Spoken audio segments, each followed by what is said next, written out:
মুহতারাম হাজিরিন, আজকে আমরা সূরাতুল ইখলাসের 10টি ফজিলত নিয়ে আলোচনা করব। আল্লাহ তাআলা আমাদের এগুলো শুনে তার উপরে আমল করার তৌফিক দান করুন। সকলে বলে আমিন। সূরা ইখলাস অর্থাৎ কুল হুয়াল্লাহু আহাদ, এই সূরাটা আমরা সকলেই পারি না? সকলেই পারি কি না? সূরাতুল ইখলাস এর অনেক ফায়দা রয়েছে বা উপকার রয়েছে। 1 নাম্বার ফায়দা, বুখারী শরীফ 5014 নাম্বার হাদিসের বর্ণনা। এই হাদিসের রাবি হচ্ছে আবু সাঈদ খুদরি রাদিয়াল্লাহু তাআলা আনহু। তিনি বলেন, আন্না রাজুলান সামিআ রাজুলান ইয়াকরাউ কুল হুয়াল্লাহু আহাদ ইউরাদ্দিদুহা। কোন এক সাহাবীকে এই কুল হুয়াল্লাহু আহাদ এটা বারবার তেলাওয়াত করতে শুনলেন। তখন তিনি যখন সকাল হলো আল্লাহর রাসূল সাল্লাল্লাহু আলাইহি ওয়াসাল্লামের কাছে এসে এই ঘটনা বর্ণনা করলেন যে, ইয়া রাসূলুল্লাহ, অমুক সাহাবী বারবার রাত্রিবেলায় সূরাতুল ইখলাসের তেলাওয়াত করেছে। এমত অবস্থায় যেই সাহাবী বলতেছেন, ওই সাহাবী এটাকে সাধারণ বিষয় মনে করেছে যে এটা সাধারণ একটি সূরা, ছোট্ট একটি সূরা। আল্লাহর রাসূল সাল্লাল্লাহু আলাইহি ওয়াসাল্লাম বললেন, ওয়াল্লাযী নাফসি বিয়াদিহি ইন্নাহা লাতা'দিলু সুলুসাল কুরআন। হে সাহাবী, শুনো, এটা তুচ্ছ কোনো বিষয় নয়, এটা এমন একটি সূরা, ওই নিঃসন্দেহে এই সূরার একবার তেলাওয়াত করলে কোরআনের 1/3 অর্থাৎ 10 পারা তেলাওয়াত করার সমান সওয়াব দান করা হয়। যদি কোনো ব্যক্তি 2 বার তেলাওয়াত করে তাহলে 20 পারার সওয়াব। আর যদি কোনো ব্যক্তি 3 বার তেলাওয়াত করে আল্লাহ তাকে গোটা কোরআন খতম করার সওয়াব দান করে দেন। আমরা সকলে এই সূরাটা পারি।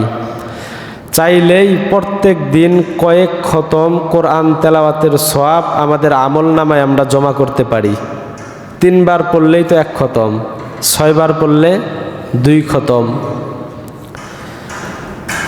আল্লাহ তাআলা আমাদের সকলকেই তৌফিক দান করুন। দ্বিতীয় নাম্বার, বুখারী শরীফ 7375 নাম্বার হাদিসের বর্ণনা। এই হাদিসের রাবি হচ্ছে হযরত আম্মা জান আয়েশা সিদ্দিকা রাদিয়াল্লাহু তাআলা আনহা। তিনি বলেন, আন্নান নাবিয়্যা সাল্লাল্লাহু আলাইহি ওয়াসাল্লাম বাআসা রাজুলান আলা সারিয়াতিন। আল্লাহর হাবিব সাল্লাল্লাহু আলাইহি ওয়াসাল্লাম কোন এক সাহাবীকে কোন এক সেনাদলের কমান্ডার বানিয়ে তিনি আল্লাহর রাসূল সাল্লাল্লাহু আলাইহি ওয়াসাল্লাম তাকে পাঠালেন। যখন তারা জিহাদের ময়দানে গেলেন, জিহাদের ময়দানে যেই সাহাবীকে আমির বানিয়েছেন, ওই সাহাবী অবস্থা এমন ছিল, যখন তিনি তার সাথীদেরকে নিয়ে নামাজ পড়াতেন, নামাজ পড়ানোর সময় তিনি প্রত্যেক রাকাতে সূরা ফাতিহা পাঠ করার পরে অন্য একটি সূরা পড়তেন, তারপরে কুল হুয়াল্লাহ পাঠ করতেন। প্রত্যেক রাকাতে এমন করতেন। সূরা ফাতিহার পরে অন্য একটি সূরা পড়তেন, তারপরে সূরা ইখলাস পাঠ করতেন। সাহাবায়ে কেরাম তখন আর কিছু বলেন নাই। যখন জিহাদের ময়দান থেকে ফিরে আসার পরে আল্লাহর রাসূল সাল্লাল্লাহু আলাইহি ওয়াসাল্লামকে জিজ্ঞাসা করেছেন, ইয়া রাসূলুল্লাহ, যে ওই সাহাবী যাকে আপনি আমাদের আমির বানিয়েছিলেন, সে তো এরকম কাজ করেছে। তো সাহাবী আল্লাহর রাসূল বললেন, ঠিক আছে, সালুহু, তাকে জিজ্ঞাসা করো কেন সে এরকম করেছে। কারণ সে যে এরকম করেছে সেই বলতে পারবে যে কেন সে এরকম করেছে। তো যখন ওই সাহাবীকে জিজ্ঞাসা করা হলো যে কি ব্যাপার, প্রত্যেক রাকাতে সূরা ইখলাস কেন তুমি পড়েছ, তখন ওই সাহাবী বললেন, আনা উহিব্বু আন আকরা বিহা। যখন সমস্ত সাহাবায়ে কেরাম জিজ্ঞাসা করলেন, তুমি কেন এই কাজ করো, এই কাজ তুমি কেন করেছ, তখন তিনি বললেন, এর ভিতরে আল্লাহ পাক রব্বুল আলামিনের গুণাবলী, নাম সম্পূর্ণ গুণাবলী রয়েছে। এই সূরার ভিতরে আল্লাহ পাক রব্বুল আলামিনের পরিচয় রয়েছে। আর আমি এই সূরা তেলাওয়াত করতে ভালোবাসি। আনা উহিব্বু আন আকরা বিহা, এই সূরার তেলাওয়াত আমি ভালোবাসি।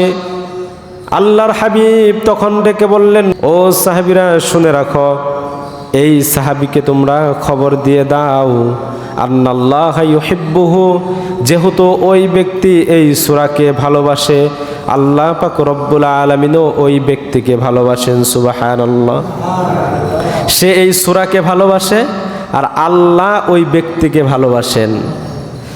3 নম্বর ফজিলত, তিরমিজি শরীফ 2897 নম্বর হাদিসের বর্ণনা। এই হাদিসের রাবি হচ্ছে হযরত আবু হুরায়রা রাদিয়াল্লাহু তাআলা আনহু। তিনি বলেন, আকবালতু মা রাসূলিল্লাহি সাল্লাল্লাহু আলাইহি ওয়াসাল্লাম, আমি একবার আল্লাহর রাসূলের সাথে কোথাও যাচ্ছিলাম, এমত অবস্থায় সামিআ রাজুলান ইয়াকরাউ কুল হুয়াল্লাহু আহাদ, আল্লাহর রাসূল কোন এক ব্যক্তিকে কুল হুয়াল্লাহু আহাদ অর্থাৎ সূরাতুল ইখলাসের তেলাওয়াত করতে শুনলেন। আল্লাহর রাসূল সাল্লাল্লাহু আলাইহি ওয়াসাল্লাম বললেন, ওয়াজাবাত, ওয়াজিব হয়ে গিয়েছে। হযরতে আবু হুরায়রা রাদিয়াল্লাহু তাআলা আনহু বলেন, মা ওয়াজাবাত, কি ওয়াজিব হয়েছে ইয়া রাসূলুল্লাহ? তখন আল্লাহর হাবিব বললেন, আল জান্নাহ, ওই ব্যক্তির জন্য আল্লাহ পাক রব্বুল আলামিনের জান্নাত ওয়াজিব হয়ে গিয়েছে। সুবহানাল্লাহ। সূরা তেলাওয়াত করছে ইখলাস, আল্লাহর রাসূল কি বলেন? ওই ব্যক্তির জন্য জান্নাত ওয়াজিব হয়ে গিয়েছে। 4 নম্বর ফজিলত, বুখারী শরীফ 774 নম্বর হাদিসের বর্ণনা। এই হাদিসের রাবি হচ্ছে আনাস ইবনে মালিক রাদিয়াল্লাহু তাআলা আনহু। তিনি বলেন, আল্লাহর রাসূল সাল্লাল্লাহু আলাইহি ওয়াসাল্লাম এর একজন আনসারী সাহাবী, যিনি কুবা মসজিদের ইমাম সাহেব ছিলেন। মসজিদে কুবা, যেটা ইসলামের সর্বপ্রথম মসজিদ, আল্লাহর রাসূল সাল্লাল্লাহু আলাইহি ওয়াসাল্লাম নির্মাণ করেছিলেন। ওই মসজিদের ইমাম সাহেব, তার অভ্যাস এমন ছিল, তিনি প্রত্যেক রাকাতেই সূরা ফাতিহার পরে সূরা ইখলাস তেলাওয়াত করতেন, কুল হুয়াল্লাহর তেলাওয়াত করতেন, তারপরে অন্য সূরা পাঠ করতেন। তো প্রত্যেক নামাজে, প্রত্যেক ওয়াক্তেই যদি এরকম করা হয়, তাহলে সকলের মনে প্রশ্ন জাগবে না যে কেন এরকম করে? যদি আমি এখানে প্রত্যেক ওয়াক্তেই, প্রত্যেক রাকাতে সূরা ইখলাসের তেলাওয়াত করি, তাহলে মুসল্লিরা বলবে না যে হুজুর মনে হয় আর কোনো সূরাই পারে না? বলবে কি না? যে প্রত্যেক দিন, প্রত্যেক রাকাতে একই সূরা, তারপরে অন্য একটি সূরা মিলিয়ে পড়ে। তো তার পিছনে যারা মুসল্লি ছিল, তারা বললেন, আপনি হয় কুল হু আল্লাহ এই সূরা দিয়ে নামাজ পড়বেন, না হয় অন্য সূরা দিয়ে নামাজ পড়বেন। প্রত্যেক দিন আপনি 2টা সূরার সংমিশ্রণ করেন, এরকমটা করবেন না। ইমাম সাহেবও ছিল জবরদস্ত। তিনি বললেন যে আমাকে যদি তোমাদের ভালো না লাগে, তাহলে আমাকে বাদ দিয়ে দাও, আমার পিছনে নামাজ পড়ার তোমাদের দরকার নাই, আমি ইমামতিই করব না। তখন তার যেই মুসল্লিরা ছিল, সাহাবায়ে কেরাম ছিল, তারা জানতেন যে আমাদের মাঝে ইনিই হচ্ছে সর্বোত্তম ব্যক্তি, ইনি ছাড়া অন্য কেউ ইমামতি করুক এটা তিনারা চান না। কি করা যায়? তখন এই ব্যাপারটা আল্লাহর রাসূল সাল্লাল্লাহু আলাইহি ওয়াসাল্লামের কাছে উল্লেখ করলেন যে ইয়া রাসূলুল্লাহ, আপনার মসজিদের ইমাম সাহেব এই অবস্থা, তিনি তো প্রত্যেক রাকাতেই সূরাতুল ইখলাসের তেলাওয়াত করে। তো আল্লাহর রাসূল সাল্লাল্লাহু আলাইহি ওয়াসাল্লাম তাকে জিজ্ঞাসা করলেন, কি ব্যাপার, এরকম কেন করো? তখন সাহাবী ডাক দিয়ে বললেন, ইয়া রাসূলুল্লাহ, ইন্নী উহিব্বুহা আমি এই সূরাকে খুব বেশি ভালোবাসি, এই জন্য আমি প্রত্যেক রাকাতে এই সূরার তেলাওয়াত করি। আল্লাহর রাসূল সাল্লাল্লাহু আলাইহি ওয়াসাল্লাম বললেন, হুব্বুকা ইয়্যাহা আদখালাকাল জান্নাহ। সাহাবী শুনে রাখো, তুমি যে এই সূরাকে ভালোবাসো, এই সূরার ভালোবাসা তোমাকে জান্নাত পর্যন্ত নিয়ে যাবে। সুবহানাল্লাহ।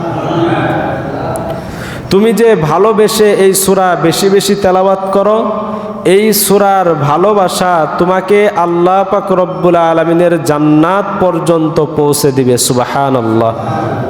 মুহতারাম হাজিরিন, এটা কি অনেক কঠিন সূরা?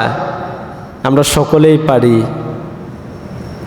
5 নাম্বার ফজিলত, যেই ব্যক্তি এই সূরার তেলাওয়াত করবে, ফেরেশতারা তার জন্য দোয়া করবে। সুবহানাল্লাহ। এই হাদিসটা এসেছে তাফসির ইবনে কাসির 8 নাম্বার খণ্ড 527 নাম্বার পৃষ্ঠা।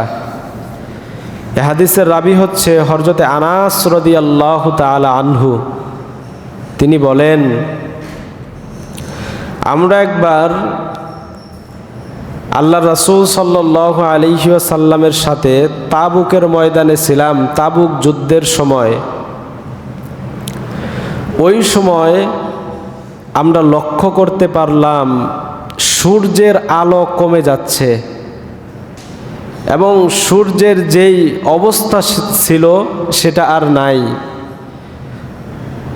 তো এরকম সময়ও নয় যে ওই সময় সূর্য ডুবে যাবে।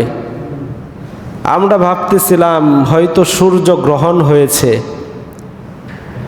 ওই সময় জিবরাইল আলাইহিস সালাতু ওয়াস সালাম আল্লাহর রাসূলের কাছে আসলেন। আসার পরে আল্লাহর রাসূল সাল্লাল্লাহু আলাইহি ওয়াসাল্লাম জিজ্ঞাসা করলেন, কি ব্যাপার? ইতিপূর্বে তো কখনো এমনটা হয় নাই, এমনটা দেখি নাই, আজকে সূর্যের আলো কেন এমন হলো? তখন জিবরাইল আলাইহিস সালাতু ওয়াস সালাম বললেন, ইয়া রাসূলুল্লাহ, মদিনায় একজন সাহাবী মুয়াবিয়া ইবনে মুয়াবিয়া আল-লাইফি রাদিয়াল্লাহু তাআলা আনহু আজকে ইন্তিকাল করেছে, আর তার জানাজার ভিতরে 70,000 ফেরেশতার একটি দল তার জন্য দোয়া করার জন্য এসেছে। যখন ফেরেশতারা আসমান থেকে নেমেছে, ওই ফেরেশতার ছায়ার কারণে সূর্যের আলো কিছুক্ষণ সময়ের জন্য দেখা যায় নাই, সূর্যের আলো বন্ধ হয়ে গিয়েছিল। আল্লাহর রাসূল সাল্লাল্লাহু আলাইহি ওয়াসাল্লাম বললেন, কি এমন কাজ করেছে যেই কাজ করার কারণে আল্লাহ পাক রব্বুল আলামিন ফেরেশতার মাধ্যমে তার দোয়ার ব্যবস্থা করেছে? আল্লাহর রাসূল সাল্লাল্লাহু আলাইহি ওয়াসাল্লামকে তখন বলা হলো, ইয়া রাসূলুল্লাহ, আপনার এই সাহাবীর অভ্যাস এরকম ছিল, সে বসা অবস্থায়, দাঁড়ানো অবস্থায়, শোয়া অবস্থায়, চলা অবস্থায় সর্বদাই সূরাতুল ইখলাসের তেলাওয়াত করেছে। সূরাতুল ইখলাসের মহব্বত তার অন্তরের ভিতরে থাকার কারণে আল্লাহ পাক রব্বুল আলামিন ফেরেশতাদেরকে তার জানাজার নামাজ পড়ানোর জন্য পাঠিয়ে দিয়েছেন। 6 নাম্বার ফায়দা বা 6 নাম্বার ফজিলত, আমরা যে সূরাতুল ইখলাস পাঠ করি, এই সূরাতুল ইখলাস যদি কোনো ব্যক্তি ফজরের পরে 3 বার এবং মাগরিবের পরে 3 বার পাঠ করে, আল্লাহর রাসূল বলেন ওই ব্যক্তিকে আল্লাহ পাক রব্বুল আলামিন সমস্ত খারাপি থেকে হেফাজত করবেন। সুবহানাল্লাহ। তিরমিজি শরীফ 3575 নাম্বার হাদিসের বর্ণনা। এই হাদিসের রাবি হচ্ছে হযরত খুবাইব রাদিয়াল্লাহু তাআলা আনহু। তিনি বলেন যে আমরা একবার অন্ধকার রাত্রিতে, ঝড়ের রাত্রিতে আল্লাহর রাসূল সাল্লাল্লাহু আলাইহি ওয়াসাল্লামকে খোঁজার জন্য বের হলাম।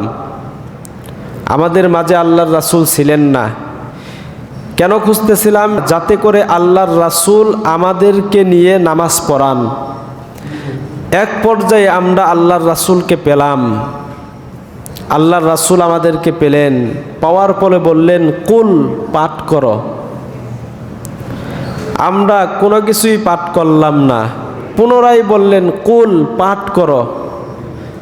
তারপরে আমরা কোনো জিনিস পাঠ করলাম না।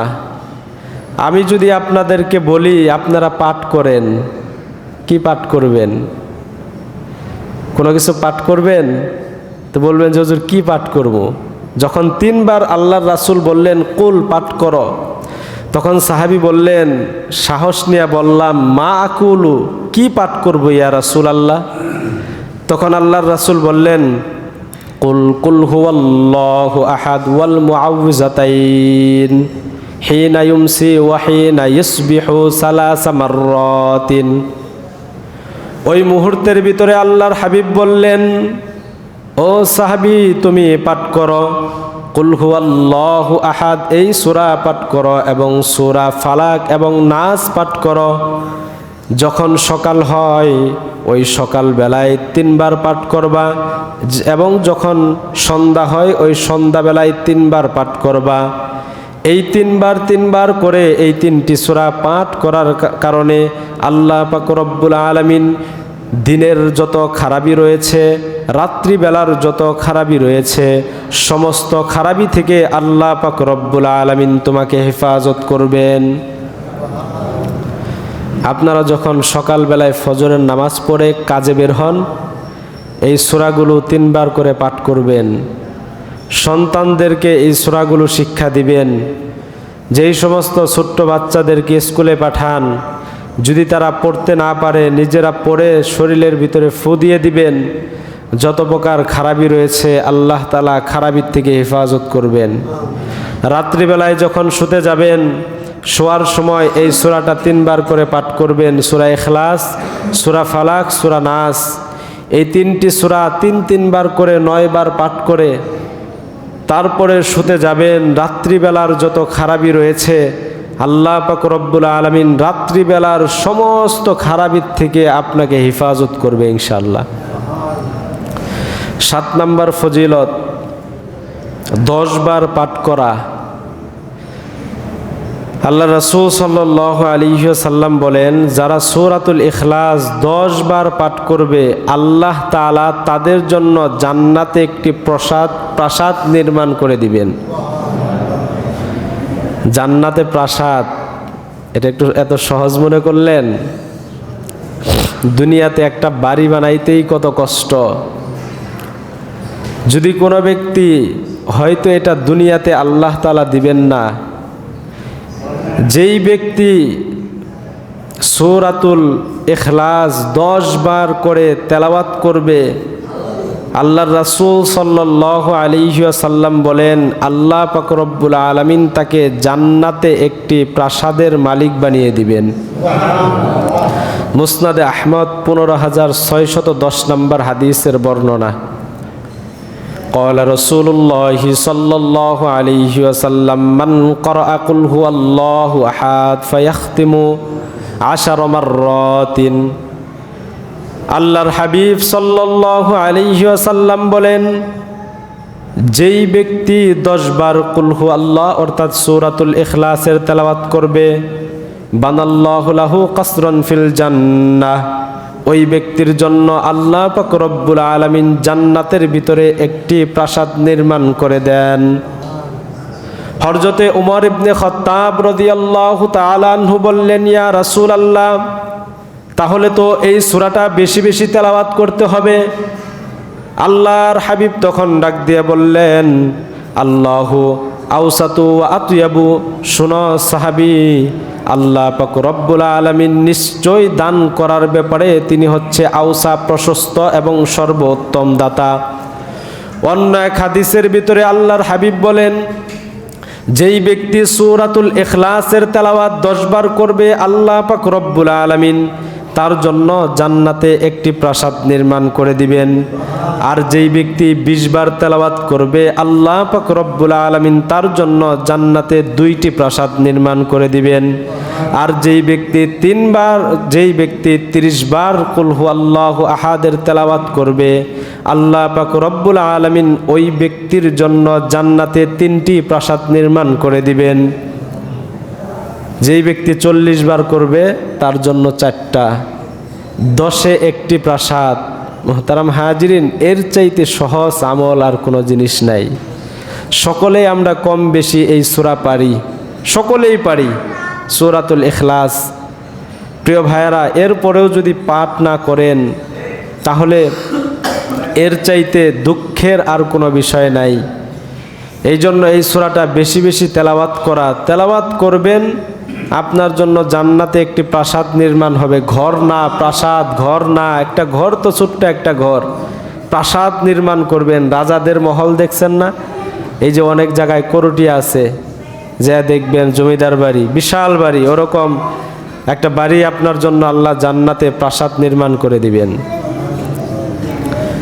8 নাম্বার ফায়দা, 50 বার পাঠ করার ফজিলত। আল্লাহ রাসূল সাল্লাল্লাহু আলাইহি ওয়াসাল্লাম বলেন, মান ক্বারাআ কুল হুয়াল্লাহু আহাদ 50 মাররাতান। আল্লাহর হাবিব বলেন, যেই ব্যক্তি দৈনন্দিন 50 বার সূরাতুল ইখলাসের তেলাওয়াত করবে। কতবার? সবাই বলেন কতবার? আমি একটু অসুস্থ, একটু জ্বর আসছে, আপনারাও কি অসুস্থ? কতবার? 50 বার। আল্লাহর রাসূল বলেন, যেই ব্যক্তি 50 বার সূরাতুল ইখলাসের তেলাওয়াত করবে, আল্লাহর রাসূল বলেন আল্লাহ পাক রব্বুল আলামিন ওই ব্যক্তির 50 বছরের গুনাহকে মাফ করে দিবেন। সুবহানাল্লাহ। 50 বার তেলাওয়াত করতে কতক্ষণ সময় লাগবে? কুল হুয়াল্লাহু আহাদ আল্লাহুস সামাদ লাম ইয়ালিদ ওয়া লাম ইউলাদ ওয়া লাম ইয়াকুল লাহু কুফুয়ান আহাদ। 20 সেকেন্ড সময় লাগবে একবার পড়তে। 1 মিনিটে 3 বার পড়তে পারবেন। অনেকের 50 বছরই হয় নাই। 50 বছরের গুনাহ আল্লাহ পাক রব্বুল আলামিন মাফ করে দিবেন। ইল্লা দাইন, তবে যারা ঋণের গুনায় জর্জরিত, মানুষের হক মারছে, এদের গুনাহ বাদ দিয়ে অন্য সকলের গুনাহ আল্লাহ মাফ করে দিবেন। এই জন্য বান্দার হকের বেলায় খুবই সাবধান। বান্দার হক সর্বপ্রথম আদায় করে দিবেন। 9 নাম্বার ফায়দা, 200 বার পাঠ করার ফজিলত। আল্লাহ রাসূল সাল্লাল্লাহু আলাইহি ওয়াসাল্লাম বলেন, যদি কোনো ব্যক্তি 200 বার সূরাতুল ইখলাসের তেলাওয়াত করে প্রত্যেক দিন, আল্লাহর হাবিব সাল্লাল্লাহু আলাইহি ওয়াসাল্লাম বলেন আল্লাহ পাক রব্বুল আলামিন ওই ব্যক্তির জন্য 1500 অর্থাৎ 1500 নেকি আল্লাহ তার আমলনামায় লিখে দেন। 1500 নেকি 200 বার তেলাওয়াত করলে। মুহতারাম হাজিরিন, 10 নাম্বার ফজিলত এবং খুব গুরুত্বপূর্ণ ফজিলত। আমরা সকলেই চাই যে আল্লাহ তাআলার কাছে যখন আমরা দোয়া করি সেই দোয়াটা যেন কবুল হয়। এটা আমরা সকলেই চাই না? আমরা সকলেই এটা চাই যে আল্লাহ পাক রব্বুল আলামিনের কাছে যখন আমরা দোয়া করব তখন যেন আমাদের দোয়াটা কবুল হয়। আল্লাহর রাসূল সাল্লাল্লাহু আলাইহি ওয়াসাল্লামের একজন সাহাবী হযরতে বুরাইদা, আব্দুল্লাহ ইবনে বুরাইদা রাদিয়াল্লাহু তাআলা আনহু, তিনি বলেন যে আমি একবার আল্লাহর রাসূলের সাথে মসজিদে নববী অর্থাৎ মদিনার মসজিদে প্রবেশ করলাম। সেখানে গিয়ে দেখি যে একজন ব্যক্তি নামাজ আদায় করলো। নামাজ আদায় করার পরে সে আল্লাহ পাক রব্বুল আলামিনের কাছে দোয়া করতেছে। আমরা যেরকম দোয়া করি নামাজের পরে, ওই সাহাবী তখন দোয়া করতেছে, একটু জোরে জোরে দোয়া করতেছে। দোয়ার শব্দগুলো এরকম ছিল, আল্লাহুম্মা ইন্নী আসআলুকা বিআন্নী আশহাদু আল্লা ইলাহা ইল্লা আনতাল আহাদুস সামাদুল্লাযী লাম ইয়ালিদ ওয়া লাম ইউলাদ ওয়া লাম ইয়াকুল লাহু কুফুয়ান আহাদ। এতটুকু পাঠ করে তিনি আল্লাহ পাক রব্বুল আলামিনের কাছে চাইতেছিলেন, অর্থাৎ সূরাতুল ইখলাস পাঠ করে তিনি চাইতেছিলেন। তিনি বললেন আল্লাহুম্মা ইন্নী আসআলুকা, হে আল্লাহ আমি আপনার কাছে চাই, বিআন্নী আশহাদু আল্লা ইলাহা, এইটার উসিলায় যে আপনি ছাড়া আর কোনো ইলাহ নাই, আনতাল আহাদুস সামাদুল্লাযী লাম ইয়ালিদ ওয়া লাম ইউলাদ ওয়া লাম ইয়াকুল লাহু কুফুয়ান আহাদ, আপনি এমন সত্তা যিনি এক এবং অদ্বিতীয়, আপনি ছাড়া কোনো ইলাহ নাই, আপনি হচ্ছেন অমুখাপেক্ষী, আপনার সমকক্ষ কেউ নাই। এটা বলে তিনি দোয়া করতেছিলেন। আল্লাহর হাবিব সাল্লাল্লাহু আলাইহি ওয়াসাল্লাম বললেন, সাআলাহু বিইসমিল আযম, সে ইসমে আযম দ্বারা দোয়া করতেছে। যখন কোনো ব্যক্তি এইভাবে দোয়া করবে, আল্লাহর রাসূল বলেন ওয়া আ'ত, আমি সাথে সাথে ওই ব্যক্তিকে সেটা দান করে দিব। যখন ওই ব্যক্তি এইভাবে আমাকে স্মরণ করবে, আমি তার ডাকে সাথে সাথে সাড়া দিয়ে দিব।